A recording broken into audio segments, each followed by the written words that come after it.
la traduction française de la conférence politique du numérique entre le lac de Constance et le Cervin en Suisse par Paki Kiré et Akuna Matmate en direct du 36e Chaos Communication Congress à Leipzig en Allemagne.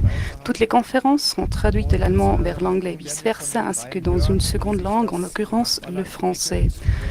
On écouterait donc des trois. Commençons les développements en Suisse.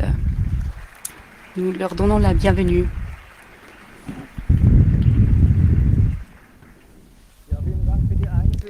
Merci beaucoup pour l'introduction. Nous sommes très heureux d'être ici au 36e Chaos Communication Congress et de vous emporter sur un voyage de la politique numérique en Suisse. Vos présentateurs de voyage sont Simon Gantenbein, Paki Sterlin et moi je suis Erik Schönenberger. Nous sommes de l'association Société numérique Digitale Gesellschaft. C'est une association en Suisse qui s'occupe des sujets de la digitalisation et les réseaux. Qu'est-ce que ça peut impliquer pour la société civile?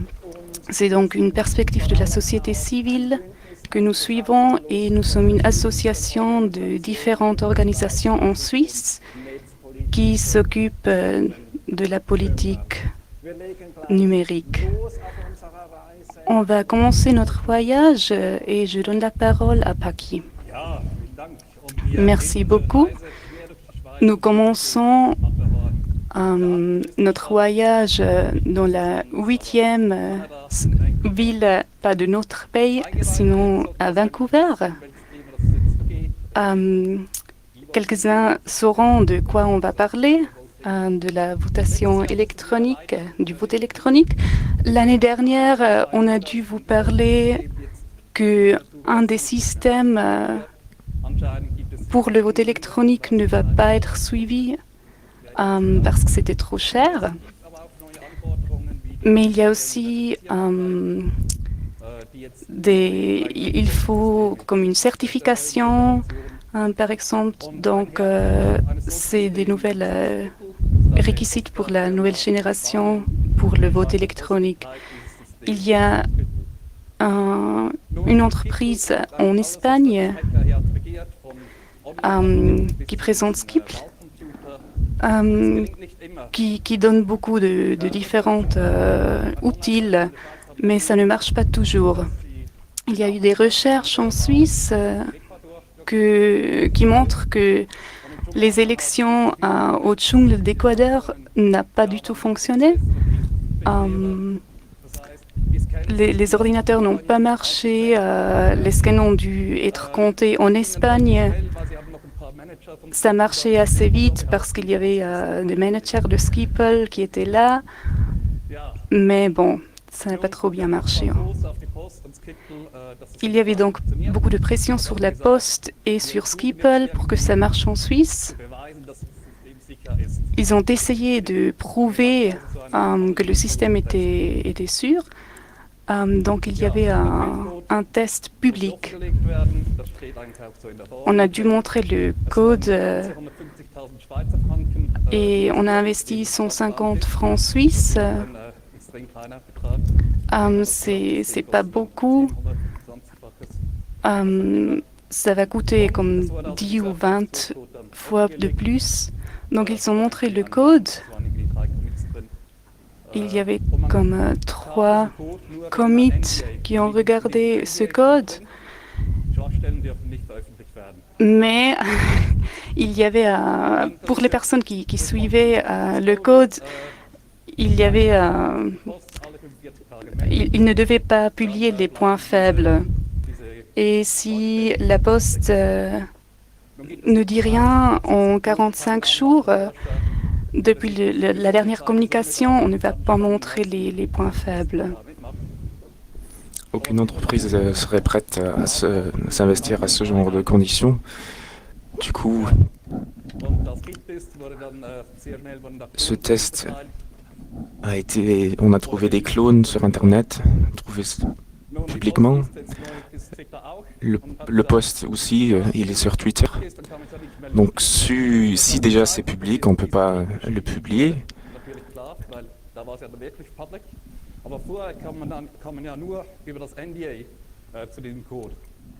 Mais si c'est public maintenant, c'est que le contrat original a été violé.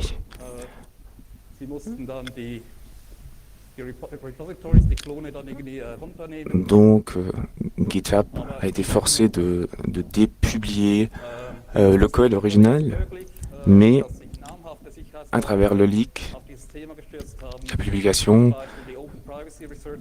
d'autres acteurs comme Open Privacy de Vancouver se sont investis et qui ont cherché dans le code pour trouver que l'implication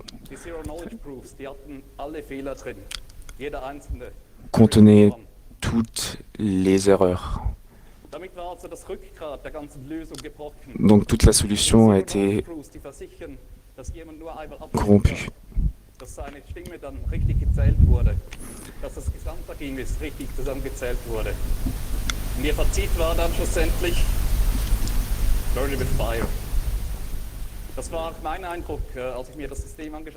À la fin, la conclusion, c'était tout ce qu'il faut faire, c'est de dépublier, de punir le projet entier.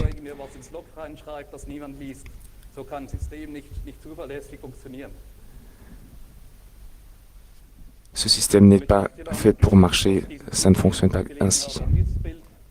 Donc j'ai pensé à cette image et c'est comme ça qu'on se sentait dans cet instant. Quelques jours après, on lit que c'était pas aussi difficile et que les erreurs ont été fixées.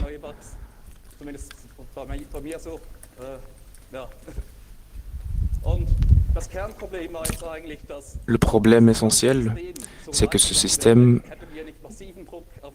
serait allé en ligne si on n'avait pas mis autant de pression sur la Poste, sur les parlementaires, sur les politiciens. Ce système aurait été publié sans savoir les fautes du système. J'ai pensé à cette photo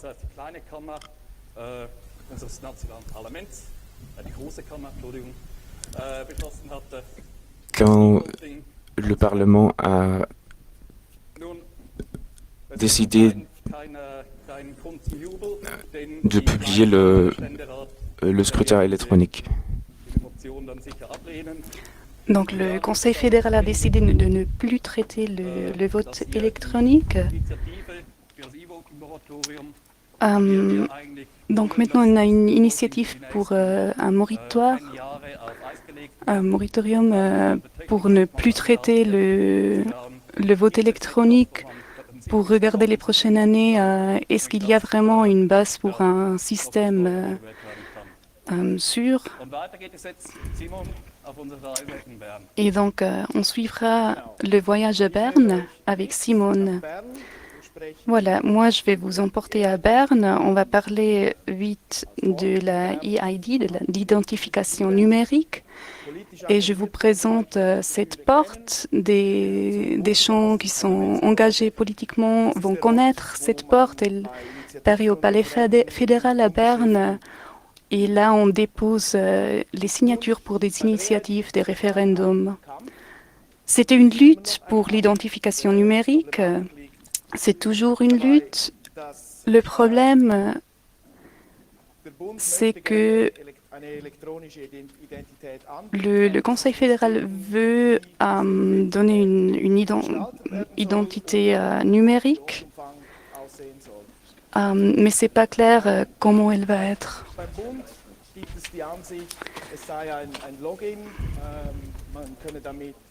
La Confédération pense que c'est juste un login pour faire du commerce en ligne, par exemple. Mais pour la EID, ce n'est pas un login. Il s'agit de pouvoir faire des choses où on a besoin d'une identification, comme par exemple donner une signature. Ça serait bien de pouvoir le faire en ligne pour ne pas utiliser autant de papier pour sauver les arbres. Donc, nous pensons que l'identification numérique va être utilisée pour participer politiquement et pas juste pour acheter des choses en ligne. Cette histoire, ça fait quelques années qu'on s'occupe de cette histoire. La Confédération a montré des différents concepts et il y a deux mots qui ont réapparu toujours dans ces documents. L'identité numérique doit être assurée.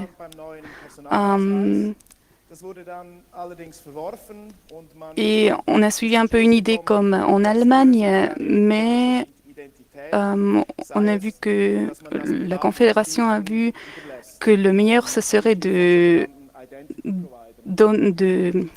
travailler avec des identity providers, donc avec des agences privées qui vont mettre à disposition les identités numériques. On avait déjà un problème, on avait déjà un projet avec une Swiss ID, Suisse écrit en français, mais ça n'a pas marché. C'était d'un consortium, la Swiss Sign Group, dont font partie la Poste, des assurances, des banques, qui devraient donc nous faire ces identifications numériques, ce qui est en fait l'État qui devrait s'en occuper. Donc, pendant ce processus, l'association Société numérique et d'autres ont fait un sondage pour demander qui va pouvoir s'occuper de nous donner ces identifications numériques. On a vu que 87% des personnes qui ont participé à ce sondage veulent que ce soit l'État.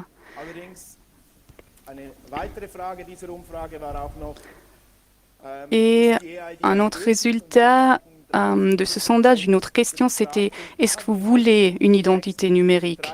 Et là, c'était 43% qui ont répondu oui, on aimerait bien avoir une identité numérique. Même si c'est nous qui avons fait ce sondage, c'est très intéressant parce qu'on avait les sujets que ça doit être sûr, qu'on doit avoir de la confiance. Et donc, on voit par ce sondage que le grand public pense qu'on a de la confiance en l'État et pas en des entreprises, des multinationales. Et nous essayons, nous essayons de participer politiquement. Et donc, Kiré va prêter des vêtements polis pour aller au Palais fédéral. Et pour parler au Parlement, on a essayé de s'investir dans la commission qui a traité le sujet. Donc, avant de traiter des sujets en Parlement, c'est une petite commission qui va parler de ces sujets. On a aussi eu du soutien par des parlementaires qui ont compris et soutenu notre désir d'avoir une identité numérique par l'État. Mais le Parlement a dit, ça nous est égal, nous on veut des privés avec ce consortium. Et donc, on a fait ce qu'il faut faire quand on n'est pas d'accord en Suisse avec un projet politique. On a pris le référendum et c'était par la plateforme WeCollect où on peut collectionner des signatures en ligne.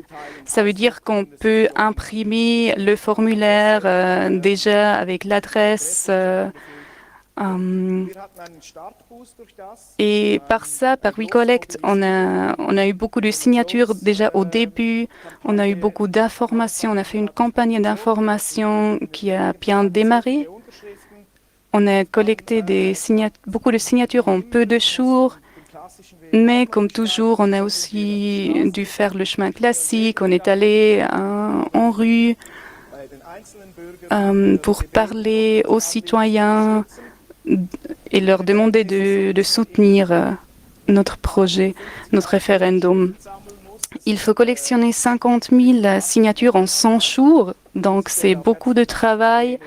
Et un grand merci à tous et toutes qui nous ont donné une signature et donné le formulaire pour signer à leurs proches. Après qu'on reçoit les signatures, il faut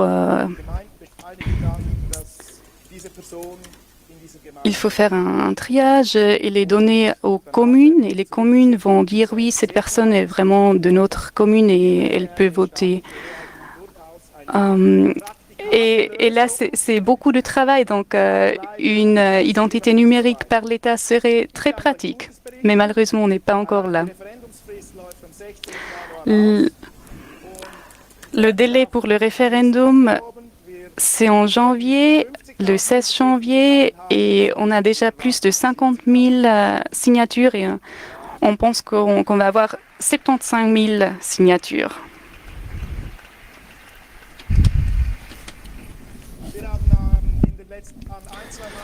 Dans les années dernières, on a contribué dans la législation des lois numériques. On savait que ça allait être difficile. On savait que la majorité est prête et demande que l'État s'occupe de l'identité numérique. Et on était très sûr qu'on allait gagner le vote et qu'on va ainsi demander au Parlement de créer une loi autour. Chacun est invité le 16 janvier à 13h45 à Berne pour offrir toutes les signatures. Et en mai ou septembre de l'année prochaine, le peuple suisse pourra voter. Et c'est au prochain de vous inviter à un endroit quelque part là. Et on va parler du blocage du réseau. Depuis l'année dernière, on a eu une loi sur les jeux de l'argent. Pour des politiciens, le blocage, c'est à peu près ainsi. À chaque année, je répète cette image symbolique et on est bien conscient que vous nous suivez. Mais les blocages sont en effet. Les spécifications techniques sont publiées en juin. Et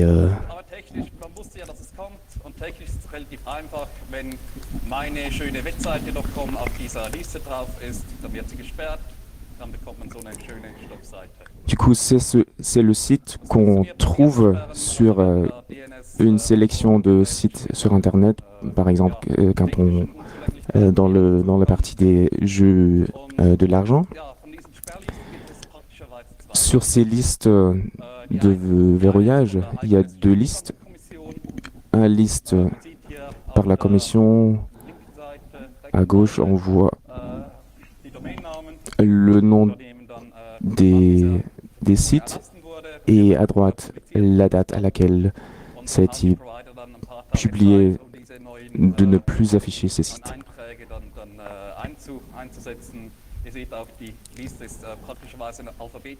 Ce liste et il y a une autre liste par la commission des loteries et Paris.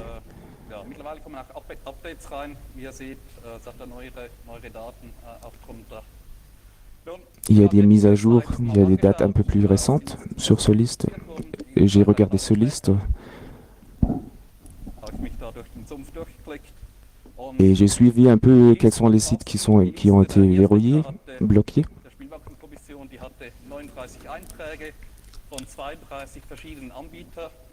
Il y a 39 entrées et 132 appartiennent. Il y a aussi plusieurs entreprises qui sont numérées de manière double.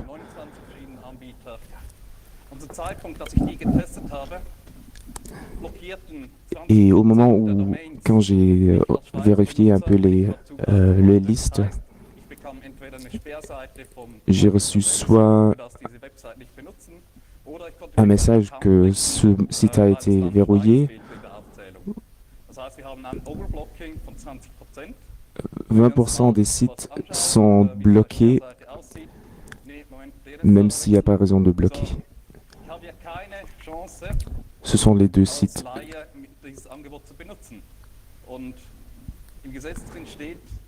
En tant que personne privée, je n'ai pas le droit d'utiliser ce site alors que je suis peut-être pas en Suisse. Mais pire, ce spécialiste de sanitaire a été bloqué. Si on allait sur ce site à partir de la Suisse, il n'était pas accessible. Du coup, il y a toujours des sites qui sont bloqués alors qu'il n'y a pas de raison de les bloquer. Je vous invite d'aller sur le site de la société numérique.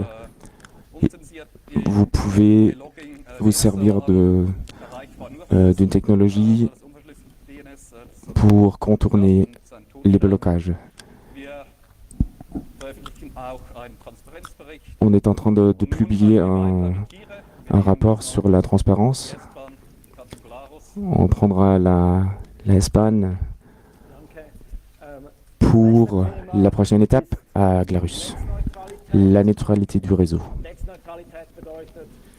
Ça veut dire que toutes les données, tous les paquets sont traités de manière égalitaire. C'est central, un élément essentiel du réseau. C'est le principe, l'innovation sans la permission. Il ne faut pas demander à personne pour permission avant d'offrir un service sur Internet. Ceci est un exemple de la Pologne, du Portugal. Il y a des offres sur Internet qui sont... Il y a certaines solutions qui sont intégrées et d'autres pour lesquelles il faut payer en plus. En Suisse, on ne veut pas que certaines offres sont intégrées dans les forfaits alors que d'autres sont exemptées ou bien il faut payer en plus pour les utiliser. Ce sujet est important depuis des années. En 2013, on a commencé, après avoir été invité, pour échanger si la neutralité du réseau devrait être régulée par une loi. Depuis, il y a beaucoup de gens qui se sont occupés de ce sujet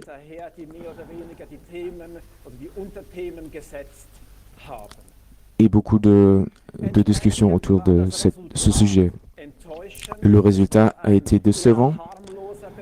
C'était un résumé qui était plus ou moins les arguments des deux côtés qui ont été présentés, surtout par des entreprises qui en faisaient partie. Un brouillon de la loi ont été publiés en 2016 et en 2017. Dans ce brouillon, on a toujours parlé de la transparence de la transparence avec la transmission, ce qui voudrait dire que